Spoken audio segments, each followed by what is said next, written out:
ঊনকোটি জেলার কুমারঘাটে জনসভা করলেন কেন্দ্রীয় স্বরাষ্ট্রমন্ত্রী অমিত শাহ। সেই সভা থেকে জনজাতিদের উন্নয়ন নিয়ে তাঁর মন্তব্য, 2017 সালের ডিসেম্বর মাসে এই কুমারঘাট থেকেই ত্রিপুরাকে কমিউনিস্ট শাসন মুক্ত করার জয়যাত্রা শুরু হয়েছিল। 2018 সালে ত্রিপুরায় বিজেপি সরকার ক্ষমতায় আসার পর মহারাজার নামে আগরতলা বিমানবন্দরের নামকরণ করে তাঁকে যোগ্য সম্মান দেওয়া হয়, যা কংগ্রেস ও বাম আমলে দেওয়া হয়নি।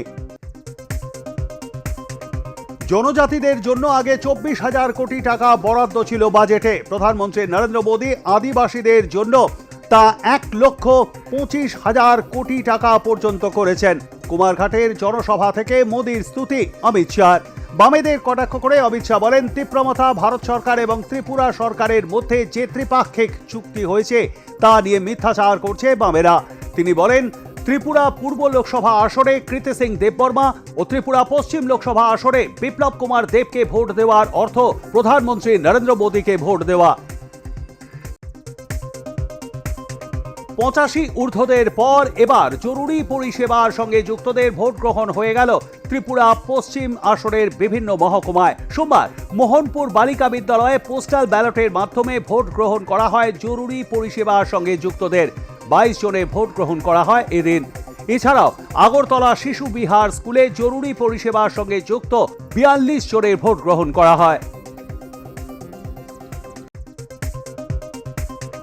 আগরতলা মেলার মাঠে ছাত্র যুব ভবনে ইন্ডিয়া ব্লক ত্রিপুরা চ্যাপ্টারের তরফে সাংবাদিক সম্মেলনের আয়োজন করা হয়।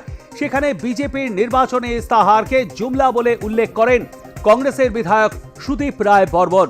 অন্যদিকে ত্রিপুরা পূর্ব লোকসভা আসনের বিজেপি প্রার্থী কৃতি সিং দেববর্মার শিক্ষাগত যোগ্যতা নিয়ে বিস্ফোরক মন্তব্য বিরোধী দলনেতা জিতেন্দ্র চৌধুরীর।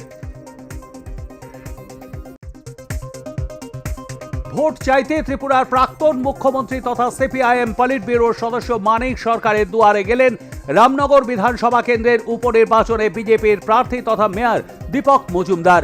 প্রাক্তন মুখ্যমন্ত্রীর বাড়ি গিয়ে তাঁর হাতে উন্নয়নের খতিয়ান তুলে দিয়ে ভোট প্রার্থনা করেন মেয়র।